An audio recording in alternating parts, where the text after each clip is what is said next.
On the night of March 28, 2019, in Columbia, South Carolina, this woman, 21-year-old Samantha Josephson, had just finished her degree in political science, so she and her friends were having a girls' night out to celebrate. They ended up at Bird Dog, a bar located in Columbia's Five Points Entertainment District. As the night wrapped up, Samantha was separated from her friends, so she decided to return home. She ordered an Uber and was captured entering a black Chevy Impala at 2:09 a.m. In the morning, her friends realized that she had not returned home, so they tried calling her, but received no answer. They also called Samantha's workplace, and it turned out that she had not shown up for her shift that day. With the help of Samantha's boyfriend, they then attempted to pinpoint her location through a tracking software that was installed on her phone. Based on her movement, it appeared that Samantha had hitched a ride from the bar, but at some point, her phone stopped tracking her location. They then decided to return to Bird Dog, where they asked the manager if they could review the bar's surveillance footage from the night before. After seeing that Samantha had entered an unfamiliar vehicle, the black Chevy Impala, her friends began to fear the worst. Her roommate immediately dialed 911. 911, what's the emergency? Hi, we were just going to call to let you know our friend is missing. So you want to make a missing person report? Yeah, it hasn't been like 24 hours or anything, but if we could go ahead and do that, like, that'd be really nice. Yeah, it don't have to be 24 hours if you report anybody missing. Oh, I don't know why I thought that. Oh, no. Yeah. We went out in Five Points last night, and she still hasn't made it home. Her phone's dead. We don't think she, like, went home with, like, a guy or anything. Like, we're, like, actually, like, worried. So. All right, and what is her name? Samantha Josephson. She is like scamming. All right, we got it. So we're going to send an officer out there so y'all can make that report, okay? Okay, thank you so much for the help. You're welcome. No problem. All right, bye. Bye-bye.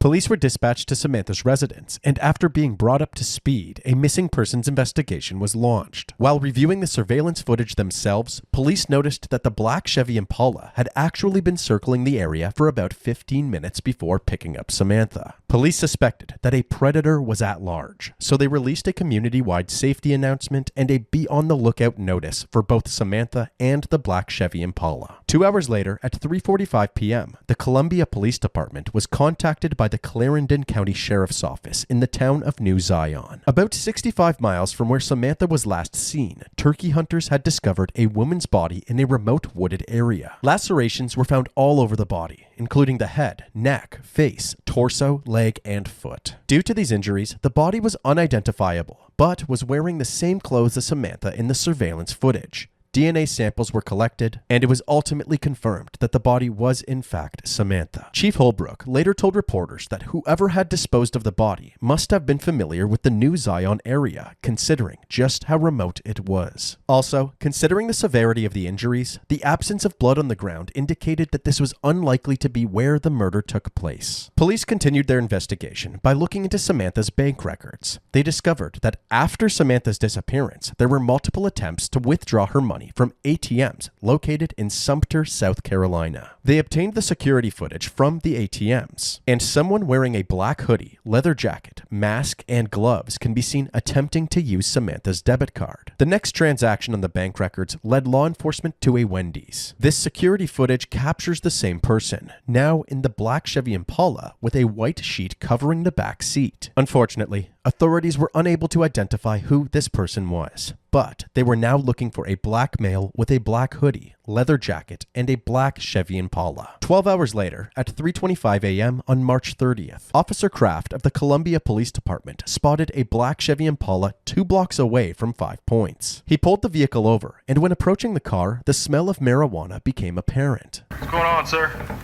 You got your license? You got your license on you? I'm Officer Kraft, Columbia Police Department K9. Oh, no, sir, I don't got a license on me. No license on you. Why not?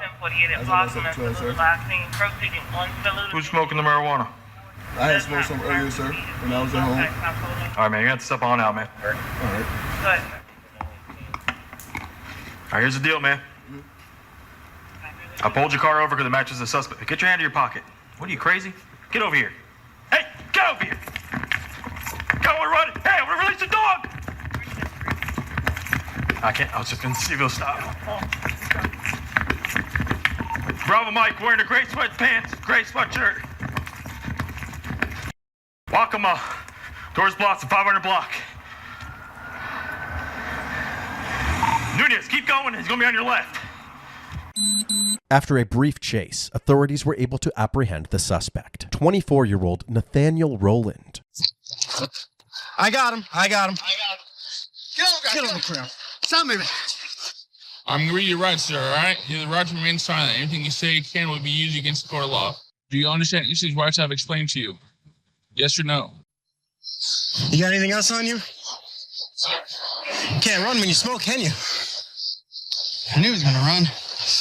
Officer Kraft returned to the vehicle and was able to conduct a search based on probable cause. 10-4, I'm gonna go back to the car. During the search, he found a pink key labeled Room, a USB stick, and a pink iPhone. He suspected that these may have belonged to their 81, which is police code for missing person. Hey, do you know what kind of cell phone our 81 has? What one from that was reported today? I haven't heard anything about it. That's why I stopped it, because it matches the description. Okay. I'm finding the girl's cell phone and the girl's keys in the driver's seat. Yeah, that's a pink iPhone. Pink keys with a USB drive. Good for students. Right, yeah. And the keys labeled Room. Yeah. So it's kind of weird. They also found a large amount of blood in the backseat and trunk, along with blood-stained gloves, bleach, wet wipes, and an eviction letter. Kraft asked the passenger, Maria Howard, if she had noticed that there was blood in the back seat. Apparently, she didn't. Additionally, they discovered a footprint on the backseat window, and that the child safety locks on the back doors were activated, making it impossible to open the doors from the inside. Police declared the vehicle a murder scene, and it was sent to the crime lab for testing. Hey, man. You're not under arrest, okay? He's going to be detained. You're just being detained because the vehicle matches a suspect vehicle of a crime that committed earlier, okay? Nathaniel was arrested and charged for the murder of Samantha Josephson. Both him and the passenger, Maria Howard, were brought to the station for questioning. Nathaniel's clothes were collected and DNA swabs were taken for testing. Talk. Okay. You saw all the activity going on around your car. Okay. She bled in the back of your car. 21-year-old. 21-year-old girl. To see you on video picking her up. Lots of video. According to Nathaniel, on the night of Samantha's disappearance, he was at a party and let a friend borrow his car. However, he would not provide names or any other relevant details to corroborate his alibi. When confronted with the surveillance footage, he insisted that the person at the ATM and in the car was not him. He was adamant that he did not go to the 5 Points that night and never went to New Zion where Samantha's body was found. Be that as it may, Nathaniel actually grew up in New Zion and his parents still resided there, merely 1 mile from the body disposal site. So, there was a good chance that he was still familiar with the area. Victor was found deceased in a rural area, your neck of the woods, where you're from.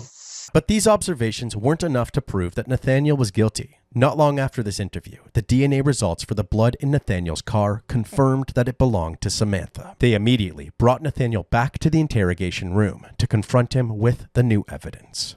The blood in your car is positive. It's her blood. Okay?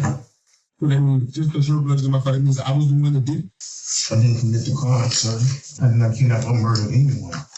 Unfortunately, Nathaniel does have a point here. The only evidence suggesting that he was in the Chevy Impala on the night of Samantha's disappearance is the low-quality security footage from Wendy's. So the detectives shifted their focus to Maria. Although she had told the officers that she never noticed the blood in the back seat, she later admitted that this wasn't true. Apparently, on the night of Samantha's disappearance, Nathaniel was at Maria's home. She went to bed at 1:30 a.m., but when she woke up in the middle of the night, Nathaniel was gone. At 5 a.m., Maria texted Nathaniel that she was going to be late for her shift at McDonald's if he didn't come back with the car soon. He eventually did, but she was about 40 minutes late to work. On the way to work, she noticed the blood in the back seat, and when she asked him about it, he told her to mind her business. After finishing her shift, she returned home and saw Nathaniel frantically cleaning the car with blue surgical gloves, bleach, and wet wipes. Later that night, Maria saw this clip on the news stating that Samantha Josephson had disappeared after getting in a car that looked exactly like Nathaniel's. Columbia police say surveillance video shows the 21-year-old getting into a dark car, possibly a Chevy Impala. A license plate number was not immediately available. Apparently, she didn't call the cops because she was scared of what might happen if Nathaniel found out. When asked why she initially lied about noticing the blood, She said that it was an accident and blamed it on being too tired to think straight. Since Nathaniel was at Maria's house following the crime, she agreed to a search of her residence. During the search, a double-bladed multi-tool with blood on it was recovered from the trash, along with a bunch of wet wipes, paper towels, and clothes covered in blood. The same clothes from the ATM footage. When inspecting the leather jacket, investigators noticed what looked like fingernail marks being dragged down along the side. If the mountain of evidence thus far wasn't conclusive enough, more DNA results came in. Swabs from under Nathaniel's fingernails had traces of Samantha's DNA. The blood on the clothes was also tested, and it too belonged to Samantha. At this point, authorities were confident enough to prosecute Nathaniel, and a court date was set. Nathaniel's parents were interviewed in the following days and were certain that their son had no part in the crime. You made this thing so bad. I want to know if you did this thing and tell me. That's all I want to know. Tell me the doggone truth.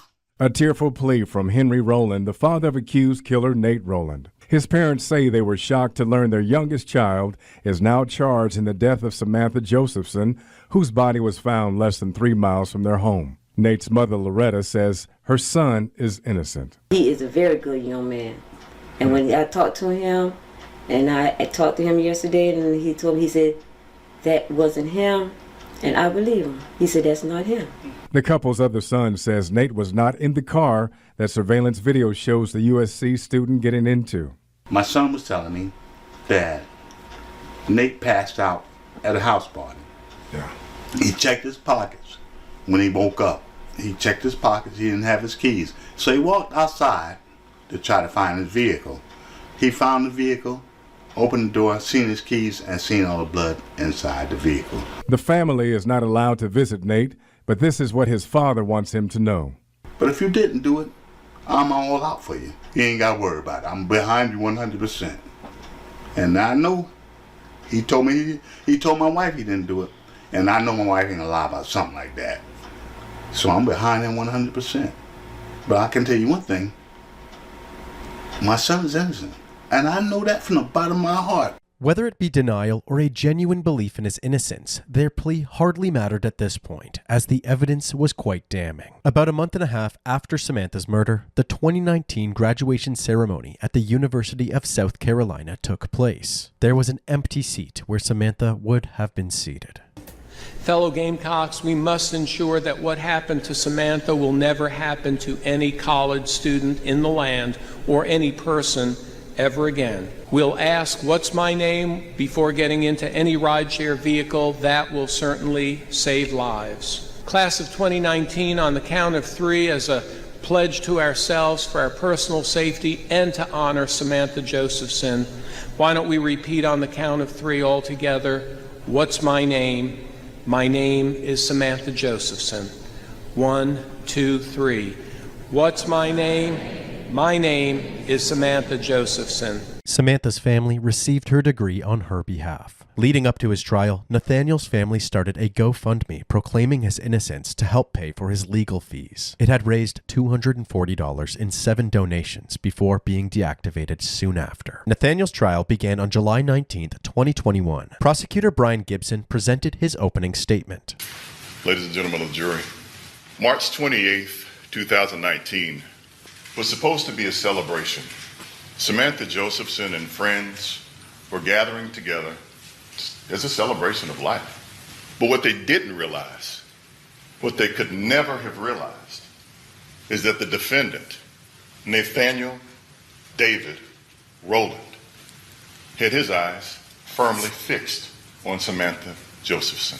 He went on to show the 5-point CCTV footage of Nathaniel's vehicle circling around the area multiple times, seemingly waiting for the right time to strike, like a predator stalking its prey. Samantha mistook Nathaniel's car for her Uber and was trapped in the car with the child locks enabled. He told the court that Nathaniel viciously stabbed her to death and described the full extent of Samantha's injuries, painting a grim picture of how twisted Nathaniel must have been to commit such a horrific crime. Prosecutor Gibson also revealed that Samantha's Samantha's and Nathaniel's phones were traveling together towards New Zion before the app on Samantha's phone stopped tracking her location. Nathaniel ultimately arrived in New Zion where he dumped her body. Gibson suggested that Nathaniel did all of this simply because he was desperate for cash after receiving the eviction letter that was found in his car. With all things being considered, the simplest explanation is the truth. We believe that the simple explanation is that Nathaniel David Rowland kidnapped Samantha Josephson. We believe that the simple explanation is that Nathaniel David Rowland murdered Samantha Josephson.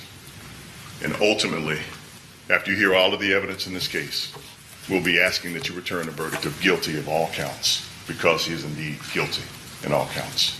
Thank you for your time. Thank you for your patience. During the defense's opening statement, defense attorney Alicia Good said that the investigators actually collected several foreign DNA samples from Samantha's body, but none of it belonged to Nathaniel. Ladies and gentlemen, I want you to hear this number again, and that is 0.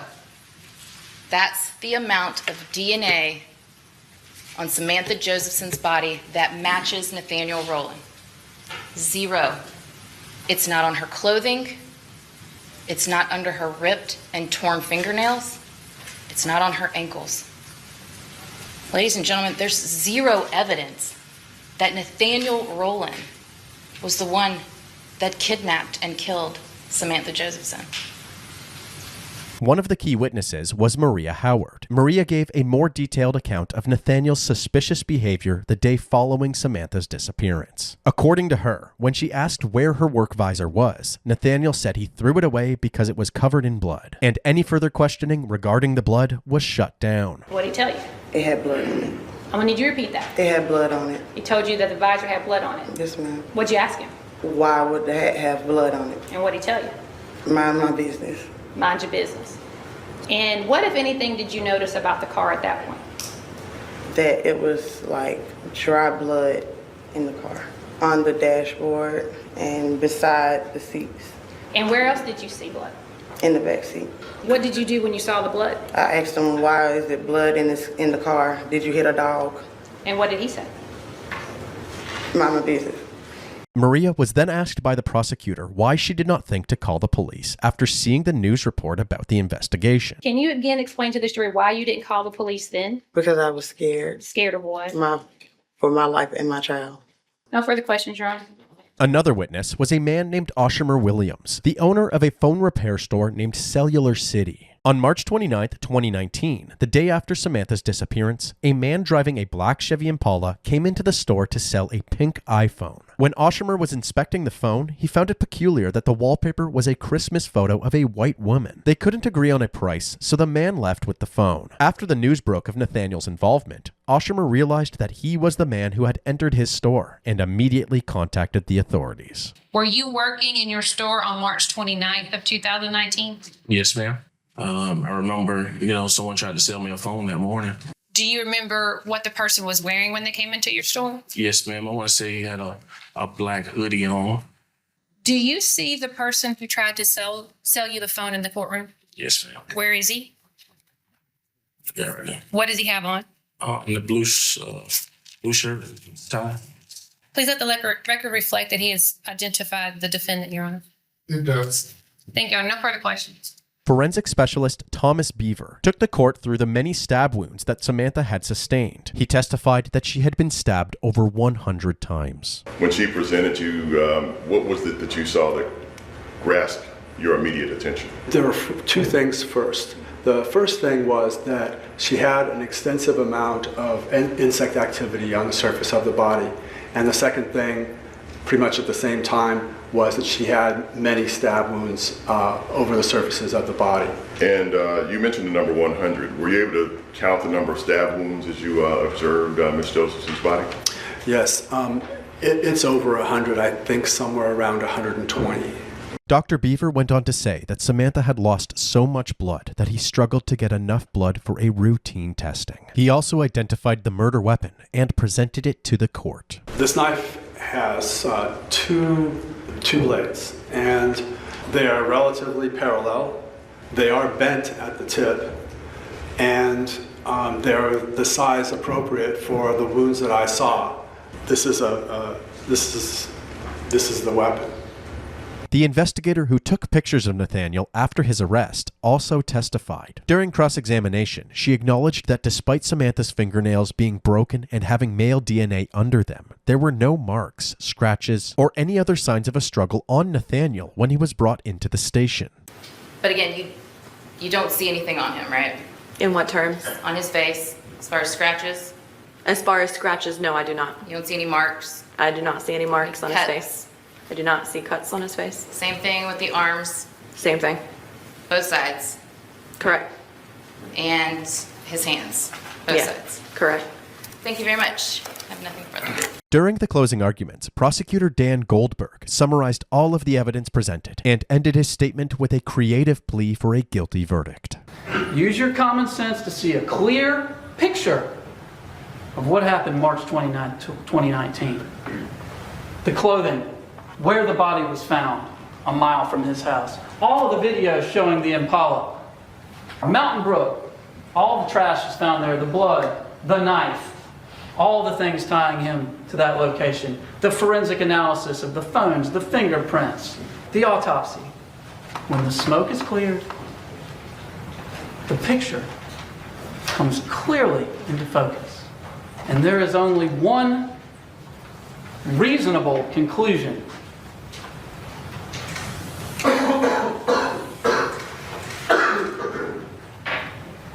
21-year-old Samantha Josephson did not deserve this.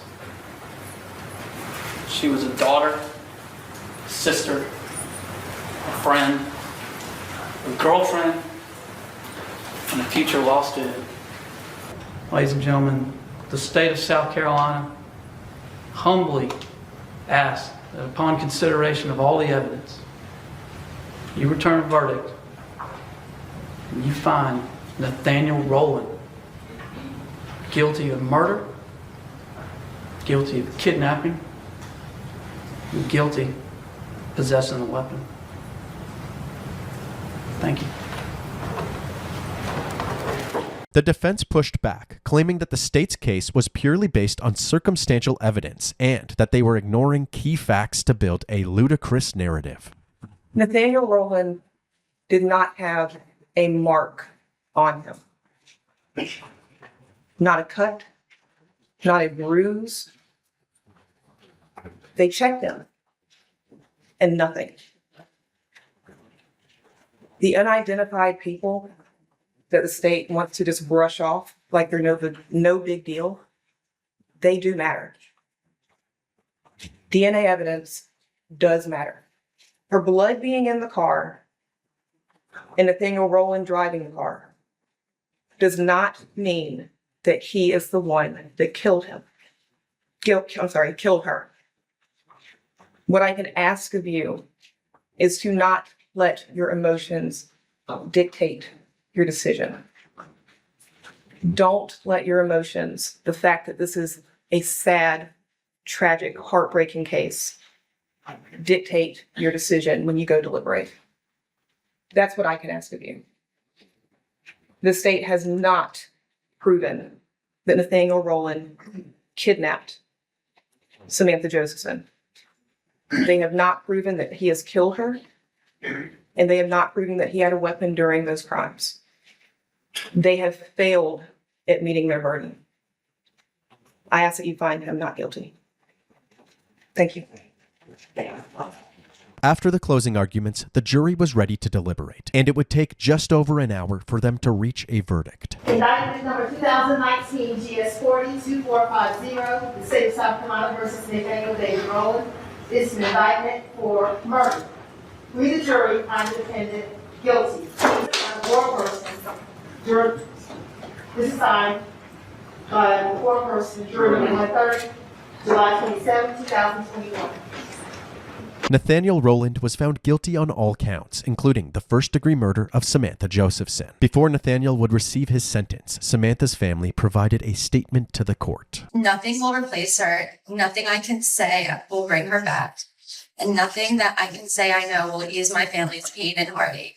No time to say goodbye. No time to tell Sammy all the things I would have wanted to say. No time to kiss her Kevin. Nothing but memories can fill the emptiness of Sammy's passing. He is pure evil. I pray that he feels Samantha's pain. In here are over 90 impact statements of friends and family of how they've been devastated for the last 28 months. I have repeated nightmares and visions of him, the monster, stabbing her. I have visions of her taking her last breath. I only wish we could inflict the same or more pain he inflicted upon Sammy. Please, I beg you, please, give him life and never see the light. Nathaniel's mother was also given the opportunity to provide a statement, but the judge actually cut her off midway through after suggesting her son was innocent. The state have accused our son of a crime that he didn't commit. You know, I'm not going to hear any claim of innocence. Okay. He is guilty of murder. And I'm not listening to any claim of what he did not do. But he's a loving child. He's a good person, very respectful, and respect others. And I thank the court. Thank you. And lastly, Nathaniel had a few words of his own. Is there anything you would like to say?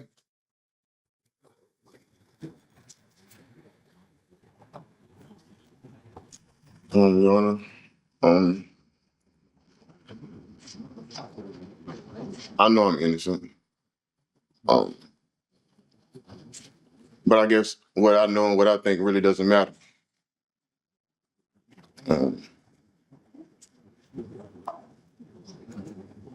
I just wish the state would have done more in finding out who the actual person was, instead of being satisfied with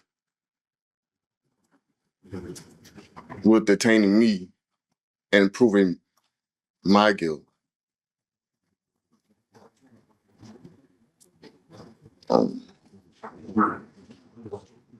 I feel like if they would have done further research in certain areas,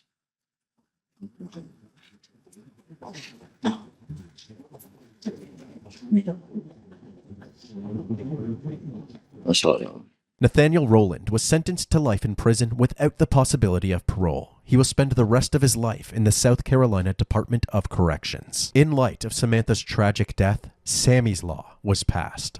With today's enactment of Sammy's Law, we will give passengers a greater sense of security by clearly and visibly marking the vehicles of rideshare drivers and require drivers to post unique identifying materials so riders can confirm their driver's identity before stepping into the vehicle.